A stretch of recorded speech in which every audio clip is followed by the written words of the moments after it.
Hello student. तो चलिए आज हम लोग नया टॉपिक स्टार्ट करते हैं जिसका नाम क्या है, कूलॉम्स लॉ। ठीक है स्टूडेंट। तो कूलॉम लॉ को समझने से पहले हम लोग क्या देखते हैं कि मान लीजिए हमारे पास दो चार्जेस है, एक चार्ज Q1 है और एक दूसरा चार्ज क्या है, Q2 है। ठीक है स्टूडेंट। और ये दोनों एक सर्टेन डिस्टेंस पे हैं। मान ले रहे हैं एक सर्टेन डिस्टेंस कितना है, R है। तो Q1 Q2 पे क्या करेगा, फोर्स अप्लाई करेगा, है ना। और Q2 Q1 पे क्या करेगा, फोर्स अप्लाई करेगा। अगर पॉजिटिव होगा तो दोनों रिपल्सिव फोर्स लगाएंगे, अगर एक पॉजिटिव नेगेटिव होगा तो अट्रैक्टिव फोर्स लगेगा। ठीक है स्टूडेंट। बट ये दोनों एक दूसरे पे जो फोर्स अप्लाई करेंगे वो फोर्स का मैग्नीट्यूड क्या होगा, सेम होगा। तो मान ले रहे वो मैग्नीट्यूड कितना स्टूडेंट, F है। अब ये जो F है वो किस पे डिपेंड करता है, तो इन दोनों चार्जेस के प्रोडक्ट ऑफ दी चार्जेस पे, है ना। इन दोनों चार्जेस का जो प्रोडक्ट होगा उस पर डिपेंड करता है, और इन दोनों चार्ज कितने डिस्टेंस पे रखे हुए हैं उस डिस्टेंस के स्क्वायर पे भी डिपेंड करता है। ठीक है।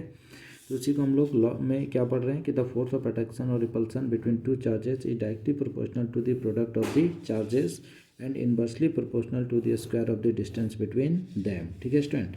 अब देखिए 2 point charges Q1 and Q2 are separated by distance R। तो देन क्या हो जाएगा स्टूडेंट, इन दोनों के बीच जो फोर्स लग रहा है वो फोर्स क्या होगा, डायरेक्टली प्रोपोर्शनल होगा दोनों चार्जेस के प्रोडक्ट का। It means Q1 into Q2। इसको मान ले रहे हैं इक्वेशन नंबर 1। अगेन ये जो फोर्स होगा वो इन्वर्सली प्रोपोर्शनल होगा इन दोनों के बीच का जो डिस्टेंस है उसका स्क्वायर का। It means 1/r²। इसको हम लोग मान लिए इक्वेशन नंबर 2। ठीक है। तो ऑन कंबाइनिंग यानी हम इसको जब कंबाइन करेंगे तो हमें क्या मिलेगा स्टूडेंट, देन वी गेट। तो कंबाइन करने पे F proportionality Q1 Q2 upon R²। अब हम लोग पता है कि जब भी प्रोपोर्शनलिटी का साइन हटाते हैं तो इक्वल आता है और एक कांस्टेंट आता है। ठीक है। तो F इक्वल टू कांस्टेंट क्या आ गया student, K Q1 Q2 upon R²। तो देखिए यहाँ पे जो एक K है स्टूडेंट, इसको हम लोग बोलते हैं इलेक्ट्रोस्टैटिक कांस्टेंट। ठीक है। इलेक्ट्रोस्टैटिक फोर्स कांस्टेंट, इसको क्या बोला जाता है, इलेक्ट्रोस्टैटिक फोर्स कांस्टेंट। और जो स्टूडेंट ये के होता है ये दो फैक्टर्स पे डिपेंड करता है। फर्स्ट है ना, nature of the medium where charges are placed. ठीक है। चार्जेस आर प्लेस्ड उस मीडियम पे डिपेंड करता है। और सेकेंड स्टूडेंट किस पे डिपेंड करता है, सिस्टम ऑफ यूनिट्स पे। क्लियर है। तो सिस्टम ऑफ यूनिट्स मतलब ये दोनों चार्जेस कहाँ पे रखे हुए हैं उस पर भी डिपेंड करता है। और दूसरा सिस्टम हम कौन सा यूज़ कर रहे हैं। जैसे स्टूडेंट इन SI सिस्टम में के का जो वैल्यू होता है वो 9 × 10⁻⁹ न्यूटन मीटर स्क्वायर पर कूलम स्क्वायर होता है ना। बट इन CGS अगर हम लोग देखते हैं स्टूडेंट तो के का वैल्यू कितना हो जाता है, 1 हो जाता है। ठीक है। अब देखिए ये जो के है स्टूडेंट उसका इस मीडियम के प्रॉपर्टी के साथ जो रिलेशन आता है वो रिलेशन क्या है, के इक्वल टू 1/4πε0। अब देखिए ε0 क्या है, तो इसको हम लोग बोलते हैं permittivity of the free space. ठीक है। अभी परमिटिविटी क्या होता है। ठीक है। तो नेक्स्ट में देखते हैं कि परमिटिविटी का मतलब क्या होता है। तो परमिटिविटी को अगर हम लोग देखें स्टूडेंट तो ये मेनली दो वर्ड से बना है। ठीक है। परमिटिविटी, तो परमिटिविटी में दो वर्ड हैं। एक पहला जो वर्ड है स्टूडेंट वो क्या है, परमिशन। और जो सेकेंड वर्ड है वो हमारा क्या है स्टूडेंट, एक्टिविटी। ठीक है। ये दो वर्ड से मिलके हमारा क्या बना है, परमिटिविटी बना है। तो इसका मतलब क्या है कि मान लीजिए एक चार्ज Q1 है और एक चार्ज Q2 है ना। ये दोनों एक दूसरे पे क्या कर रहे हैं, फोर्स अप्लाई कर रहा है। तो ये दोनों जिस मीडियम में रखे हुए हैं उस मीडियम के अकॉर्डिंग ही ये दोनों एक दूसरे पे क्या कर सकते हैं, फोर्स अप्लाई कर सकते हैं। यानी इनके बीच का जो मीडियम है ये मीडियम इनको अलाउ करता है कि ये दोनों एक दूसरे पे कितना फोर्स अप्लाई कर सकते हैं। तो मीडियम की वो प्रॉपर्टी जो डिसाइड करता है कि ये दोनों एक दूसरे पे कितना फोर्स अप्लाई करेगा उसको हम क्या बोलते हैं स्टूडेंट, परमिटिविटी बोलते हैं। ठीक है। तो परमिटिविटी का के से रिलेशन अभी हम लोग क्या पढ़ें कि के इक्वल टू क्या हो जाता है, 1/4πε0। ठीक है स्टूडेंट। तो अगेन इसको अगर हम यहाँ पे पुट करेंगे तो इस पे पुट करने पे हमको क्या मिलेगा स्टूडेंट, तो therefore F equal to 1/4πε0 Q1 Q2 upon R²। ठीक है स्टूडेंट। ये हमारा फोर्स आया किसके बीच, तो दो चार्जेस के बीच। बट ये जो फोर्स हमारा निकल के आता है वो किसके लिए स्टूडेंट, फॉर फ्री स्पेस के लिए। यानी हम मान ले रहे हैं कि अभी ये दोनों चार्जेस कहाँ पे रखे हुए हैं, फ्री स्पेस पे, तो वो दोनों एक दूसरे पे कितना फोर्स अप्लाई करेंगे, तो 1/4πε0 Q1 Q2/r² हो जाता है। ठीक है, अभी अभी हम लोग क्या पढ़े हैं कि where epsilon not equal to क्या है, एक कांस्टेंट है ना, और इस कांस्टेंट को हम लोग क्या बोलते हैं, परमिटिविटी ऑफ फ्री स्पेस। ठीक है, तो इसका वैल्यू होता है स्टूडेंट एप्सिलॉन नॉट का 8.85 इंटू 10⁻⁻12 कूलम स्क्वायर पर न्यूटन मीटर स्क्वायर। ठीक है, ये एप्सिलॉन नॉट का वैल्यू हो गया। तो फाइनली जो हमारा फार्मूला आया स्टूडेंट वो कितना है, F equal to 1/4πε0 Q1 Q2/r²। This is Coulomb's law. But हम लोग अगर मान ले रहे हैं कि आगे पढ़ते हैं स्टूडेंट फॉर मीडियम्स के लिए।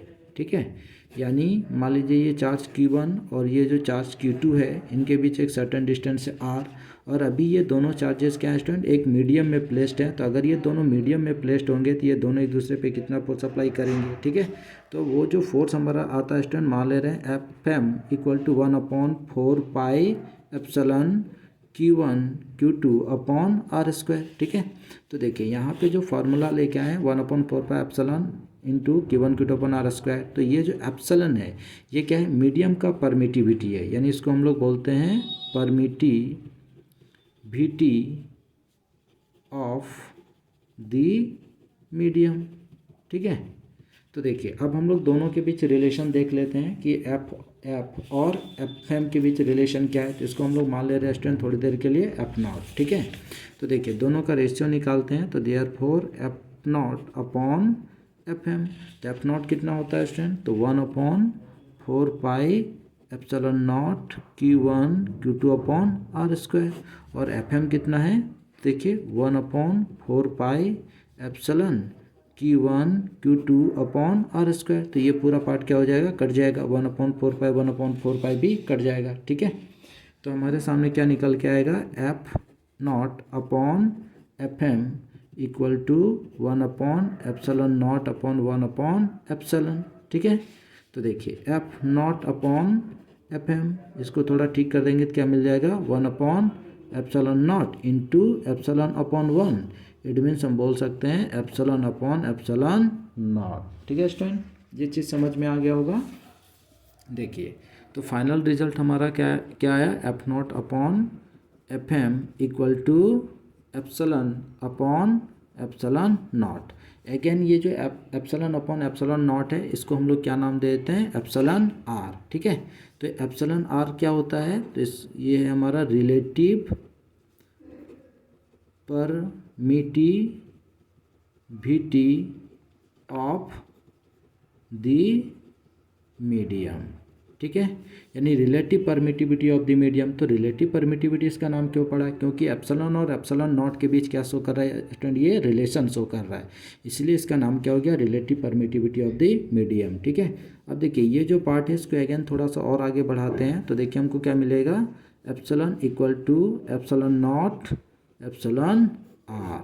ठीक है स्टूडेंट, तो इसको ना हम लोग मीडियम के फार्मूला में पुट कर देते हैं। तो मीडियम का फार्मूला क्या था, FM equal to 1/4πε Q1 Q2/r²।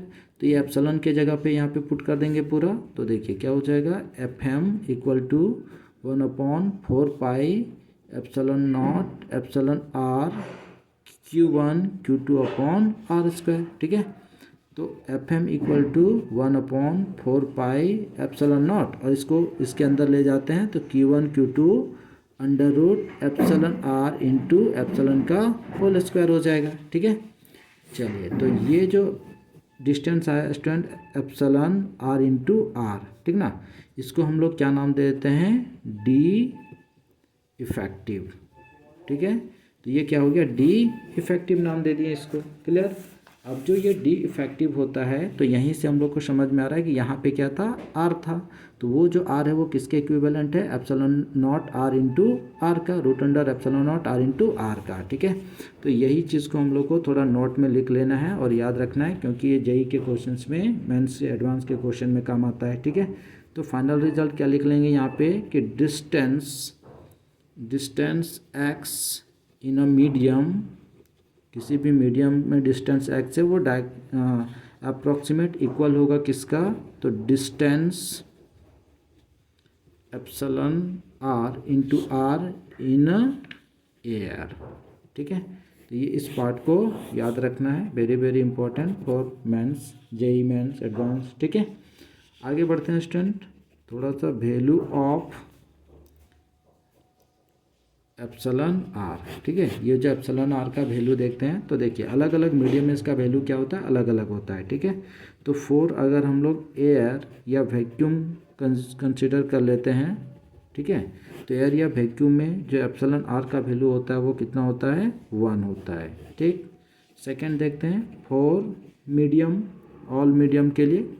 ठीक है, तो किसी भी एयर वैक्यूम को छोड़ के अगर कोई भी मीडियम है तो एप्सिलॉन आर का जो वैल्यू होगा वो हमेशा ग्रेटर देन क्या हो जाएगा, 1 होगा। ठीक है, थर्ड देखते हैं 4 मेटल के लिए। तो देखिए मेटल के लिए एप्सिलॉन आर का जो वैल्यू होता है वो क्या हो जाता है, इन्फिनिटी। ठीक, और एक न्यूमेरिकल में जो हमारा सबसे ज़्यादा यूज़ होता है वो हमारा क्या है, 4 वाटर। ठीक है, तो वाटर के लिए एप्सिलॉन आर का वैल्यू कितना कंसीडर करते हैं, 80 कंसीडर करते हैं। क्लियर स्टैंड, तो जो भी हमारा एप्सिलॉन आर है, इस एप्सिलॉन आर को हम लोग एक और नाम से जानते हैं, उसको हम लोग क्या बोलते हैं, डाई इलेक्ट्रिक कांस्टेंट। तो जो डाइलेक्ट्रिक कांस्टेंट का जो वैल्यू होगा अलग अलग मीडियम्स के लिए क्या होता है, अलग अलग होता है। ठीक है, चलिए नेक्स्ट आगे बढ़ते हैं हम लोग, प्रॉपर्टीज ऑफ इलेक्ट्रोस्टैटिक फोर्स। ठीक है, प्रॉपर्टीज ऑफ इलेक्ट्रोस्टैटिक फोर्स। ठीक है, अभी जो हम लोग इलेक्ट्रोस्टैटिक फोर्स पढ़ रहे थे, एफ जो आया हमारा, ये f equal to 1/4 epsilon not Q1 Q2 upon r square, यही फार्मूला निकल के आया था, है ना। तो ये जो फोर्स आया इसको हम लोग क्या बोलते हैं, इलेक्ट्रोस्टैटिक फोर्स बोलते हैं। तो इलेक्ट्रोस्टैटिक फोर्स जो है वो उसका प्रॉपर्टीज़ क्या है, तो सबसे पहला क्या है स्टैंड, कि जो इलेक्ट्रोस्टैटिक फोर्स है वो किस टाइप का फोर्स है, सेंट्रल फोर्स है ना। अब ये सेंट्रल फोर्स का मतलब क्या होता है, तो सेंट्रल फोर्स का मतलब है कि मान लीजिए से ये एक चार्ज है Q1, है ना, और एक चार्ज हमारा कौन सा है, Q2, एक दोनों चार्जेस कितने आर डिस्टेंस पे हैं।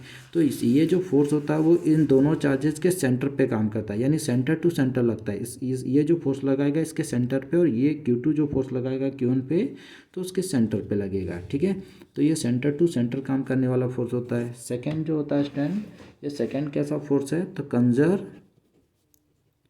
Conservative force. ठीक है, यानी जो सेंट्रल फोर्स होते हैं वो कैसे फोर्स होते हैं स्टूडेंट, कंजर्वेटिव फोर्स होते हैं। तो कंजर्वेटिव का मतलब क्या है, तो 11th क्लास में पढ़े होंगे कि मान लीजिए एक पॉइंट है ए, एक दूसरा पॉइंट है बी, और एक पॉइंट कंसीडर कर रहे हैं सी। ठीक है, तो हमको सी तक जाना है स्टूडेंट, तो हम डायरेक्ट ए से सी तक जा सकते हैं, या फिर हम ए से बी फिर जाएंगे, और फिर बी से कहाँ तक जाएंगे, सी तक। तो जो हमारा सेंट्रल कंजर्वेटिव फोर्स होता है वो पाथ पे डिपेंड नहीं करता, वो किस पे डिपेंड करता है स्टूडेंट, इनिशियल और फाइनल पोजीशन पे, है ना। ये किस पे डिपेंड करेगा, इनिशियल एंड फाइनल पोजीशन पे। ठीक है, बॉडी किस पाथ से जा रहा है उससे, उस पर ये डिपेंड नहीं करता, मतलब ये जो पाथ पे ये कभी भी डिपेंड नहीं करेगा। ये किस पे डिपेंड करेगा, इनिशियल एंड फाइनल पोजीशन पे, कि बॉडी कहाँ, इसका बॉडी का इनिशियल पोजीशन क्या है और बॉडी का फाइनल पोजीशन क्या है। ठीक है स्टूडेंट, चलिए थर्ड इसका प्रॉपर्टी देखते हैं। तो थर्ड क्या है, obeys Newton's third law of motion. ठीक है, तो ये न्यूटन के थर्ड लॉ को भी क्या करता है, फॉलो करता है। तो न्यूटन का थर्ड लॉ में क्या पढ़ते हैं स्टूडेंट, कि for every reaction there is equal and opposite reaction. तो जैसे हम लोग यहाँ पे देख रहे हैं कि Q1 Q2 पे फोर्स अप्लाई करेगा, Q2 Q1 पे फोर्स अप्लाई करेगा, तो यहाँ पे क्या हो रहा है कि एक्शन रिएक्शन हो रहा है। ठीक है, तो इस तरह से ये किसको फॉलो करता है, तो obvious Newton's third law of motion को फॉलो करता है। फोर्थ देखते हैं स्टूडेंट, तो it is always acts along the line joining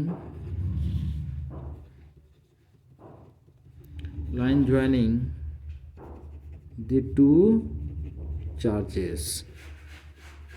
ठीक है, तो it is always acts along line joining the two charges. मान लीजिए एक चार्ज हमारा Q1 है और दूसरा चार्ज क्या है Q2, तो इन दोनों चार्जेस को जोड़ने वाला लाइन क्या होगा, यही होगा। तो ये जो फोर्स होता है इलेक्ट्रोस्टैटिक फोर्स, हमेशा दो चार्जेस को जोड़ने वाले लाइन के ही अलोंग क्या होता है, काम करता है। ठीक है, फिफ्थ में क्या होगा स्टूडेंट, तो ये ऑबेज करता है, ऑबेज प्रिंसिपल ऑफ सुपरपोजिशन। ठीक है, ये प्रिंसिपल ऑफ सुपरपोजिशन को भी फॉलो करता है। आगे हम लोग देखेंगे नेक्स्ट वीडियो में कि प्रिंसिपल ऑफ सुपरपोजिशन क्या होता है। ठीक है, नेक्स्ट 6 क्या है स्टूडेंट, तो force between two charges is independent of presence or absence of other charges. ठीक है, तो force between two charges is independent of presence और अब्सेंस ऑफ अदर चार्जेस। तो कहने का मतलब है कि मान लीजिए एक चार्ज Q1 है और एक चार्ज क्या है, Q2 है। ठीक है, इन दोनों के बीच जो फोर्स लग रहा है वो मान ले रहे हैं हम, कितना कंसीडर कर रहे हैं, 10 न्यूटन। अगर हम इसके साथ में बगल में एक तीसरा चार्ज या फिर चौथा चार्ज भी लेके आएंगे तो भी इन दोनों के बीच कितना फोर्स लगता रहेगा स्टूडेंट, तो 10 न्यूटन ही लगता रहेगा। ठीक है, तो ये कुछ प्रॉपर्टीज़ थे किसके, इलेक्ट्रोस्टैटिक फोर्स के। तो नेक्स्ट वीडियो में हम लोग फिर प्रिंसिपल ऑफ सुपरपोजिशन को देखेंगे और कुछ न्यूमेरिकल्स को सॉल्व करेंगे। ठीक है स्टूडेंट, थैंक्स फॉर वॉचिंग।